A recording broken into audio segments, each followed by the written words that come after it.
السلام عليكم، مرحبا بكم في القناة. كنتمنى تكونوا في افضل الاحوال. وصفتنا اليوم هي الفقاس باللوز او الفقاس البلدي.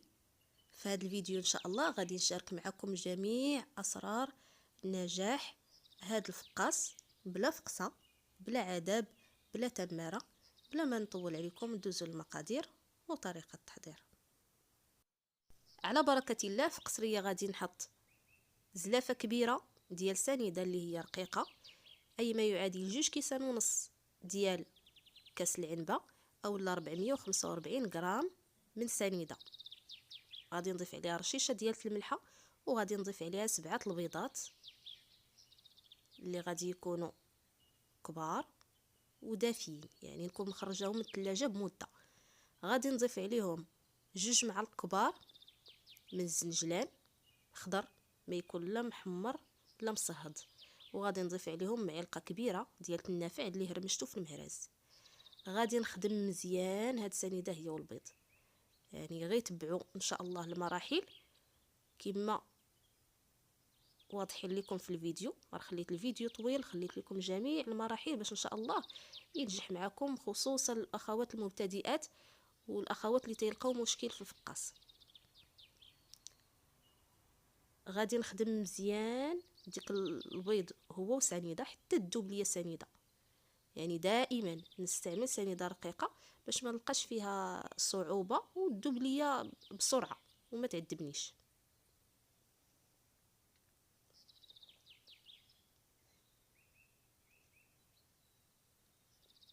هنا تنطربهم مزيان. غادي نضيف عليهم كذلك زلافه ديال الزيت اللي هي 2 كيسان عنبه اولا 309 غرام ديال الزيت. هنا عطيتكم العبارات بالزلافه وعطيتكم بالكاس وعطيتكم بالغرام، الاخوات على حسب اللي كاين عندكم. بالنسبه للاخوات اللي عندهم الزلايف كبار ديال الحريره بحال هاد الزلافه اللي عندي انا ديال الطوس، راه هي انا باش تنخدم دائما 7 البيضات تندير زلافه ديال الزيت وزلافه تاع السنيده تيجيني العبار هو هذاك. غادي نخدم مزيان هاد الزيت ضروري، يعني جميع هاد المراحل راه مهمين. ما نجيش ونخلط كل شيء، غنخلط هذيك الزيت حتى تجانس ليا، ما تبقاش ابدا الزيت طالعه، يعني الداخل مع ديك السنيده والداخل مع داك البيض يولي عندي خليط واحد. لان جميع هاد المراحل اي حاجه ما درتوهاش راه من بعد تتاثر لكم على العجينه ديال الفقاس. كاين الفقاس اللي تيبان فيه هكاك الزيت، يعني فاش الزيت ما تخدمش مزيان تيجي بحال مشرب الزيت ولا يعني مشاكل. هنا غادي نضيف 100 غرام ديال اللوز اللي مسحته مزيان وقسمته، يعني تنقسم اللوزه على 2. انا كما قلت لكم في المقدمه ديال الفيديو ما تنرطبش نهائيا اللوز، تنديرو كما هو والنتيجه راه تتجي رائعه. لان اللوز الا رطبتيه من بعد تيكون تيندي وتيعطي واحد الريحه ويقدر ما يطيبش لك، يعني تحرق لك الفقاس وداك اللوز ما تيطيبش تيبقى هكاك مندي. هنا غادي نبدا نضيف الدقيق شويه بشويه.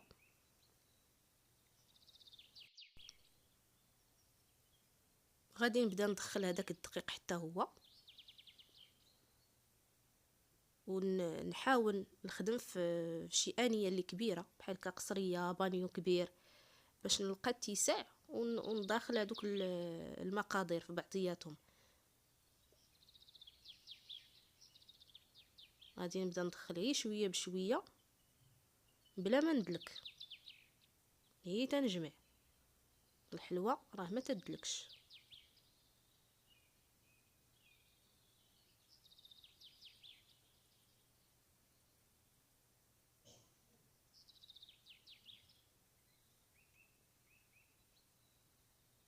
غير تبعوا ان شاء الله هاد المراحل وهاد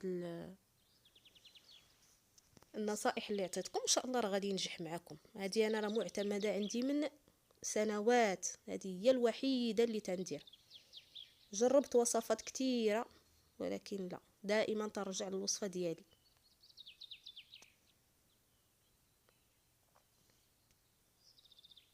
وان شاء الله الاخوات اللي ما نجحش ليهم او اللي ما تينجحش لهم فقاس، الا جربوا هذه الوصفه ان شاء الله غادي تهنيكم وغادي تشكروني عليها، وغادي تولي هي المعتمده عندكم، انا اكيده باذن الله. انا تندخل غادي نضيف 2 خمارات، تنستعمل عفوا خماره ديال 7 غرام، هذه الزا هي انا اللي تنستعمل في الفقاس، تيجيني هو هذاك، تيجي مرمل وخامر، يعني واخد حقه، ما تيجيش منفوخ بزاف، ما تيطرطقش ليا، لان الخماره الاخرى ديال 8 غرام تطرطق، يعني حتى هذه راه تتلعب دور كبير. انا جربت الخميره ديال 8 غرام وجربت هذه، ولكن هذه دائما هي أنا من اول مره جربته الحمد لله تينجح معايا دائما بها. هذا سر من الاسرار. غادي ندخل هذيك الخميره والدقيق، بالنسبه للدقيق راه خدا ليا كيلو و300 غرام بالضبط، يعني نوعيه جيده. ودائما الدقيق كما تنصحكم في جميع فيديوهاتي، دائما ناخذ الدقيق الممتاز الخاص بالحلويات، باش تتفادوا انه يتشرب لكم او الحلوه ما تجيكمش كيف ما بغيتوا. غتنضيف فيه شويه بشويه وعينيه ميزاني حتى تجمع ليا العجينه، يعني كيلو و300 غرام يمكن ياخذ لكم قل او اكثر.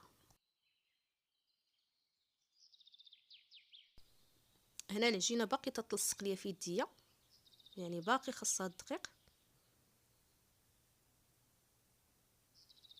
يعني تتخدمي وانتي تتشوفي بيديك، يعني الا باقي تتلصق زيدي هاد الدقيق، الا ما بقاش تتلصق صافي جمعي. هنا راني جمعت العجينه كيف ما تتشوفوا، هيا عطياني الطوع. غسلت يديا باش غادي نوريكم كيفاش النتيجه النهائيه، هكذا خصها تكون. هانتوما تنحط صبعي ما تيلصقش وما تيتنفخش ما تيتجبدش، يعني هادو اهم اسرار النجاح ديال الفقاس. العجينه ما خصهاش ترجع عليك، فاش تضغطي عليها ما ترجعش ليك وما تلصقش ليك في يديك وما تكونش قاصحه.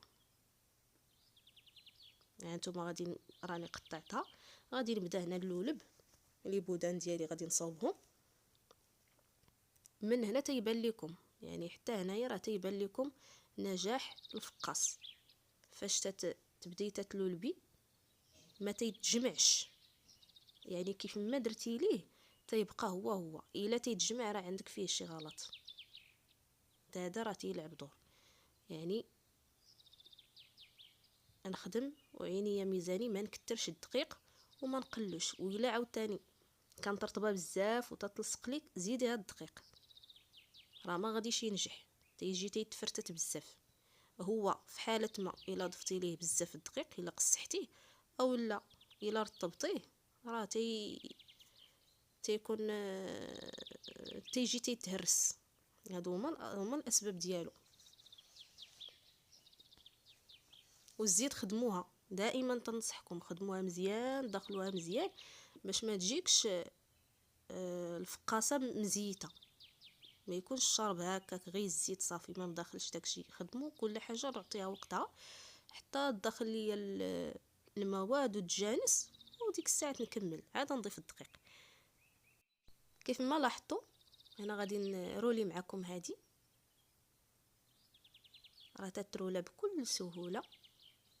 هنا تنبدا تنضرب الجناب غير باش نجمع الرولو، وتنضغط عليها بيديا باش تجيني سطح واحد وما تنفخش ليا بزاف، ما تجينيش منفوخه. هنا الدهن غادي نستعمل صفر بيضه، غادي نضيف عليه نيسكافي تقريبا معلقه، واحد معلقه صغيره ولا نص معلقه ديال الماء باش ندوب ديك النيسكافي، وغادي نبدا ندهن. ما تنديرش بيضه كامله، صفر ديال البيضه فقط.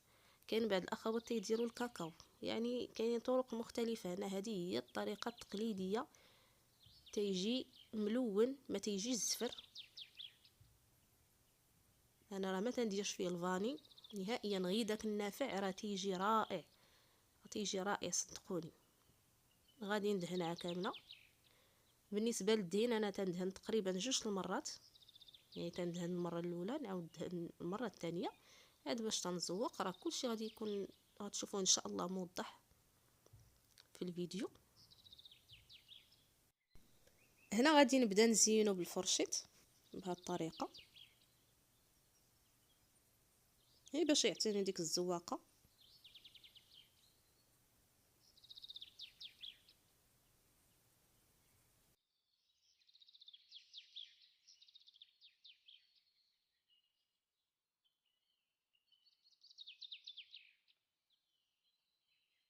بعد ما كملت الزين ديالو غادي ناخذ هذا الكيردون وغادي نثقب به لي بودان ديالي احتياط فقط، هي باش ما يتفرقعش لينا في الفران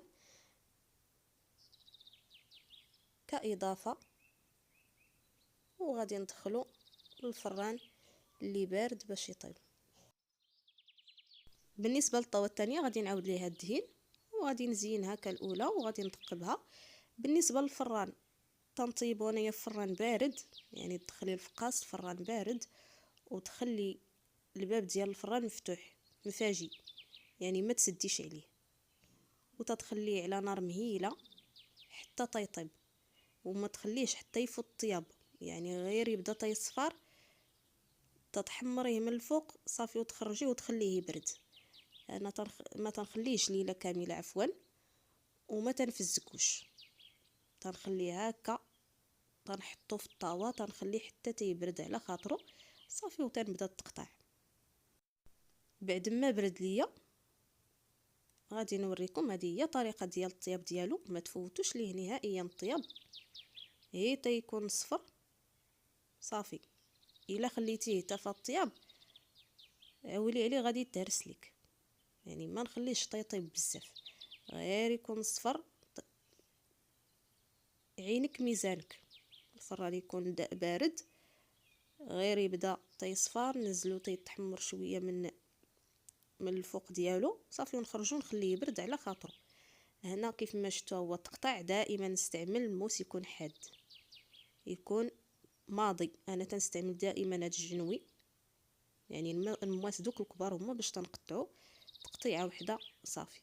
الا خديتي موس صغير راه غادي تقطع لك، بالخصوص الا كان البودان عندك كبير، يعني فاش تديري داك الراس ديال الموس تيكون صغير غادي يتهرس. يعني دائما ناخذ موس اللي يكون كبير ويكون ماضي. هانتوما كلشي النتيجه راه هي قدامكم،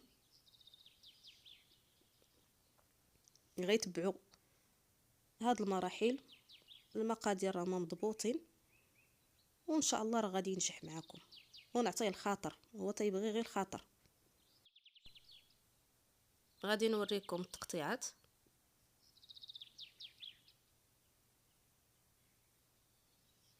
راه تيجيو مقادين، بغيتو تقطعوه رقيق قطعوه رقيق، بغيتو مازال غلظ من هكا يمكن لكم.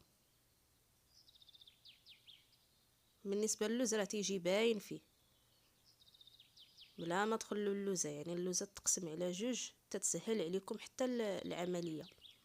هنا غادي نستفوا في الطاوه، غادي ندخلوا الفران تنسخنوا، تنديروا على نار مهيله، تنديروا احيانا الفوق حتى تتسخن ليا الطاوه، ومن بعد تنزلها لتحت، اولا تتحطوه تديروا ليه العافيه من فوقه وتخلوها ناقصه باش تحمر الفقاصه على خاطرها، يعني الداخل ديالها يكون طيب.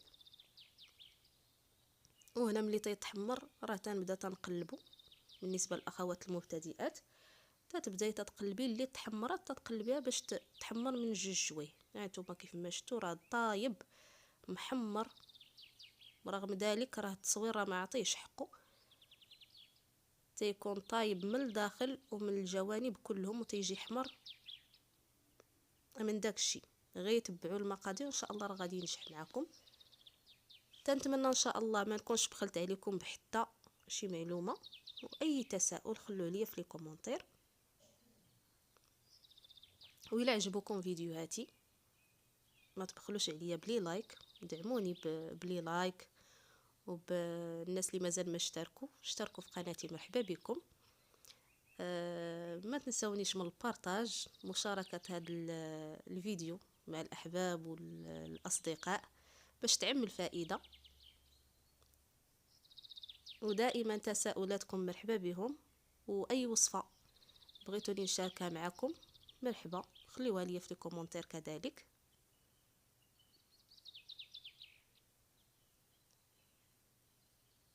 وهذه هي التستيفه ديالو، راه ما شاء الله تيخرج كميه كبيره.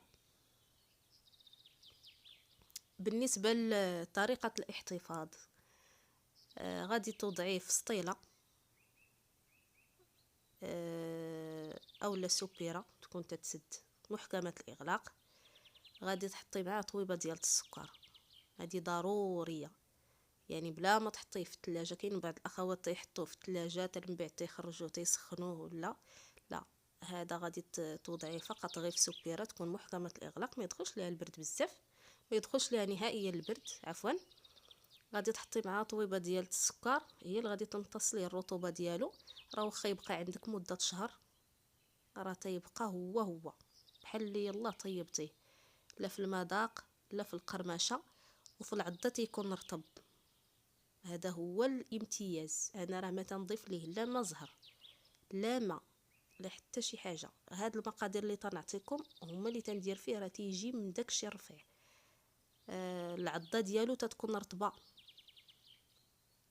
ماشي داك الفقاس اللي تيكون قاصح يعني بحال ديال الزنقه او لا، هذا تيكون مقرمش وفي نفس الوقت رطب، يعني العضه ديالو تتكون رطبه. وصلنا لنهايه الفيديو، بالصحه والراحه، والى اللقاء في فيديو قادم باذن الله.